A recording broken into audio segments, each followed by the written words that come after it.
السلام عليكم ورحمة الله وبركاته. تحياتي لكم ولكم للمشاهدين والمستمعين الكرام من السلفيين والسلفيات. ከዛሬው ርዕሳችን ላይ በአት ስም መጠራት ፈርዱ ስለሚለው እስከ አንዳንድ ናሙናዎችን ማስታወስ ፈልጋለሁ ማለት ነው። ያው አንዳንድ ቦታ ላይ እንደዚህ አይነት ነገራቶች ስለሚከሰቱ ማለት ነው። አንድ አካል ቢማዕና ሲጠራ የአባቱን ስም ትቶ ወደ ሌላ ስም መጠራቱ ማለት ነው። ላስየማ ብዙ ጊዜ የሚታወቀው ወደ አያት እንደዛ ነው የሚጠራው ብዙ አካል ማለት ነው። መርሐባ እንደዚህ አይነት ስያሜዎችን አስመልክቶ እንዴት ነው በሚለው እንደ ናሙና እስኪ እንጎበኝ። ግን ከዚህ በስተፊት አንድ ከመጣ ሰዋል ስለ ሀይድ አስመልክቶ ከ7 ቀን በኋላ የሚመጣው ሀይድ ነው እንደሚል ሰዋል የጠየቃችሁ ይመስለኛል። ስለ ሀይድ ማብራሪያ ከተሰጠው ርዕስ ላይ እዛ ጋር ዒባራ አልፎላችኋል። ማለትም 7 ቀን ሀይድ አይታችሁ ከሀይድ የመጽጃ ምልክቱ ምንድን ነበር? ነጭ ፈሳሽ ይወጣል አይደለ? እሱ ካልሆነ ደግሞ በጥጥ ቸክ ማድረግ አለባችሁ። ከጥጡ ላይ ምንም አይነት የቢጫ ከለርም ይሁን የትኛውም ከለር የደም ምስል ካላያችሁበት ያም የመጽጃ ምልክት ስለሆነ ከዛ በኋላ እንግዲህ ከ7 ቀን በኋላ 2 ቀን 3 ቀን ዘግይቶ ቢመጣ ደግሞ ሌላ ደም ያ ደግሞ መመልከት አለባችሁ። ደሙ ለምሳሌ የሀይድን ደም የተላበሰ ከሆነ ሀይድ ነው። አሁንም ከወር ውስጥ 2 ሊመጣም ይችላል፣ 3 ሊመጣ ይችላል። እስከ 15 ቀን እስከሞላ ድረስ ሀይድ ይሆንባቸዋል። ከዛ ከበለጠ ነው የሀይድን ሁክም አያዝም ያሉት የብዙ ዑለሞች አቋዋል።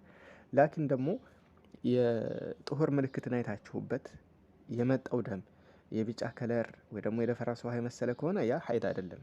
እሱ ሀይድ አይደለም፣ ሶላትም አይከለክልም። እሱ እስቲንጃ ያደርጋችሁ ውዱእ አድርጋችሁ መስከር ነው። طيب ይሄን ሁለቱን ለይታችሁ ማወቅ አለባችሁ ማለት ነው። ወከዛሊከ ሀይድ ለምሳሌ አይታችሁ የጥሁር ምልክት ሳታው አሁንም የቢጫ ከለር ከመጣ ይሄም ሀይድ ነው፣ ከምን በፊት አልፏል። ይሄን እንዳረሱ ለምሳሌ አሁን ሀይድ ላይ ናችሁ ለምሳሌ እንበል። ከዛ የጥሁር ምልክት አላያችሁም፣ ቢማዕና ነጭ ፈሳሽ አልወጣችሁም። ወይም ደግሞ በጥጥ ቸክ ስታደርጉት ጥጡ ላይ የሆነ የቢጫ ከለር የደፈረሰ ነገር አይታችሁበታል። እንደዛ ከሆነ ገና ጥሁር ላይ ገና አልደረሳችሁም ማለት ነው። ገና ነው። ደግሞ መፍሰሱ ብቻ ራሱ አለመፍሰሱ ብቻ ከሀይድ ጸዳች ማለት ነው አይጠቁምም፣ የጥሁር ምልክት እስካላየች ድረስ ማለት ነው። ይሄ በአይሻንም ይጠይቋን ነበር በዘመኑ የነበሩ ማለት ነው። በልብስ እንደዚህ ቸክ እያደረጉ እንደት ነው እያሉ ሲያሳዩት አይ ቆዩ አትቸኩሉ ሶላት እንዳሰግዱ ትላቸው ነበር ማለት ነው። እና ሀይድ ደግሞ በማቆሙ ብቻ ጸርተናል ማለት አትችሉም። ምልክቱን ሳታው ምልክቱ ምንድነው? ነጭ ፈሳሽ መውጣቱ ወይ ደግሞ በጥጥ ቸክ መደረግ በሶፍት ቸክ መደረግ አለበት። ይዘን ያኔ ሀይድ የሚወጣበት መንገዱ እንግዲህ ደረቅ ከሆነ ምንም አይነት ቅልቅል ሶፍቱ ላይ ወይ ቲሹ እንትኑ ላይ ጥጡ ላይ ካላያችሁበት ይዛኔ የጥሁር ምልክት ነው። ናም ሶላታችሁን ትቀጥላላችሁ እንጂ ይህን ነገር ሳታጣሩ ግን ተቀርሞ ወደ ሶላት አይገባም ማለት ነው። ዋضح ላኪን የጥሁር ምልክት አይታችሁ ደግሞ የቢጫ ከለር ምናምን ከመጣ ከጥሁር በኋላ ነው። እዚህ ጋር ልብ በሉልኝ። ከዛ በኋላ ከሆነ ሀይድ አይደለም። የሀይድን ወስፍ የተላበሰ ደም ከሆነ ግን ሀይድ ነው። እስከ 15 ቀን አሁንም ከቀጠለ እንደ ሀይድ ትቀመጣላችሁ ማለት ነው። እና እነዚህን ተፍሲል ማወቅ አለባችሁ። መርሐባ ወደ ዛሬው ርዕስ ሲሸጋገር በአያት ስም መጠራትን አስመልክቶ እስኪ ቅድሚያ ቁርአን ላይ አላህ ሱብሓነሁ ወተዓላ ምን ይላል? በሱረቱል አሕዛብ አላሁ ሱብሓነሁ ወተዓላ ምን ይላል? ኡድዑሁም ጥሯቸው ሊአባኢሂም እንግዲህ ወደ አባቶቻቸው በማስጠጋት ልጆችን ማለት ነው። ፉላን ኢብኑ ፉላን የተባለ እንግዲህ ወደ አባቱ ስም ይጠራ። ሁወ አቅሰጡ ዐንደላህ ከአላህም ዘንድ ፍትሃዊ ነው እናሱ። ፈኢን ለም ተዕለሙ አባአሁም ፈኢኽዋኑኩም ፊዲን ወመዋሊኩም ኢለላህ። አባቶቻቸውን ግን ባታውቁ የድን ወንድሞቻችሁ ዘመድ ናቸው። በድን ማለት ነው፣ በድን ዘመድ ወንድሞቻችሁ ናቸውና ልክ እንደ ድን ወንድሜ እያላችሁ ጥሯቸው ነው እዚህ ጋር የተፈለገ ይላሉ። አሁን አንድ አካል አባቱን ካላወቅን እንደበን እንጠራዋለን። እንደዛ አባቱን ካላወቅን በቃ እሱን እንጠራዋል። በድን ስም የድን ወንድሜ እያልን ልንጠራው እንችላለን። ለምን ሙእሚን የሆነ አካል የድን በድን ጉዳይ ምንድነው? ሴቷም እንደ እህቴ ወንዱም እንደ ወንድሜ አድርጌ አስበዋለሁ፣ ቆጥረዋለሁ፣ እጠራዋለሁምና ማለት ነው። የአባቱን ስም ካላወቅን ወደ አባቱ ኢንቲሳብ አድርገን መጥራት የአባቱ ስም ከጠፋም ማለት ነው። ወለይሰ ዐለይኩም ጁናሑን ፊማ አኽጠእቱም ቢህ በሱም በተሳሳታችሁበት ወንጀል የለባችሁም አለ አላህ። እንግዲህ ሲባል አንድን አካል እኛ አባቱ መስሎን ወደሆነ አካል ሲጠራ በዛ ልንጠራው እንችላለን። ግን አላወቅን ከሆነ ሆን ብለን ካልሆነ በዚህ አላህ ሱብሓነሁ ወተዓላ ወንጀል የለባችሁም አለ። ወላኪን ማ ተዐመደት ቁሉቡኩም አለ። ግን ልቦናችሁ አስበው በሚያደርጉት ስያሜ ግን በዚህ ላይ ትጠየቁበታላችሁ ይላል አላህ። ያስጠይቃል። ይሄ ወንጀል ነው። ለምሳሌ አንድን አካል አባቱን እያወቅን የአባቱን ስም ትተው ወደ ሌላ ልጁን ከጠራን ነው ይሄ ሐራም ነው ማለት ነው። የሚያስወነጅል ወንጀል ውስጥ የሚከት የሆነ ድርጊት ነው ማለት ነው። ለዛ አንድ አካል መጠራት ያለበት በአባቱ ነው። መርሐባ። እዚህ ጋር ግን ይሄ ሲባል ሌላ አሁንም ዒባራ የምንይዘው አለ። እሱም ነቢያችን ዓለይሂ ሰላቱ ወሰላም አነ ነቢዩ ላከዚብ ብለዋል። አነ ኢብኑ ዓብድል ሙጠሊብ ብለዋል። የዓብዱል ሙጠሊብ ልጅ ነኝ ብለዋል። ዓብዱል ሙጠሊብ እንግዲህ አባታቸው አልነበረም አያታቸው ነው።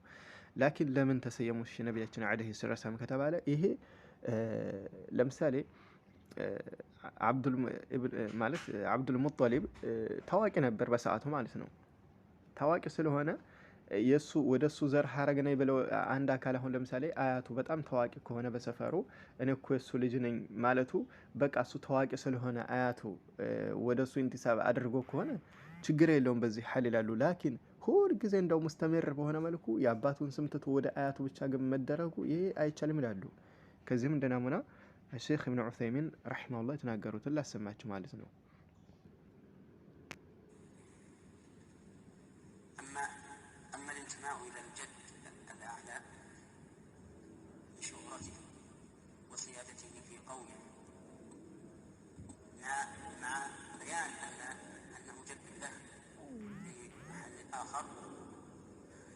هذا لا بأس به، فقد قال النبي عليه الصلاة والسلام أنا النبي لا كذب أنا ابن عبد المطلب، مع أن أبا الرسول عليه الصلاة والسلام كان اسمه عبد الله،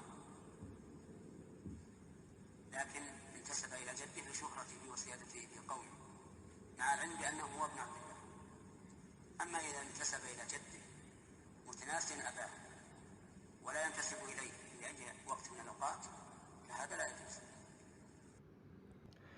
መርሐባ። ድምፁ ያው ከእንትን ከወደላ ስልክ ስለሆነ እየቀዳሁት ያለሁት ድምፁ ካልተሰማችሁ ሼክ ኢብኑ ዑሰይሚን በዚህ ተፍሲል እያደረጉ ነው። ማለትም ልክ ነቢያችን ዓለይሂ ሰላቱ ወሰላም እኔ ማለት ነው እኮ የዓብዱል ሙጠሊብ ልጅ ነኝ እንዳሉት እንግዲህ አባታቸው አብዱላህ ነው፣ አብዱል ሙጠሊብ አልነበረም።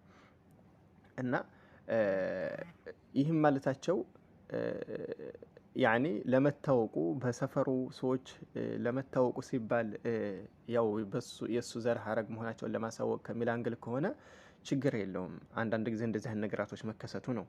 የአባቱን አባት ለምሳሌ እሱ ልጅ ነው ብሎ ቢላ አንድ አካል አለ። ላኪን እንደው ምን ጊዜም ማለት ነው ሙስተሚር በሆነ መልኩ ወደ አባቱ ሳይነሰብ ወደ አያቱ ብቻ ተጠርቶ መሄዱ ግን ይሄ ላይ ይጁዛሉ፣ አይፈቀድም እያሉ ነው።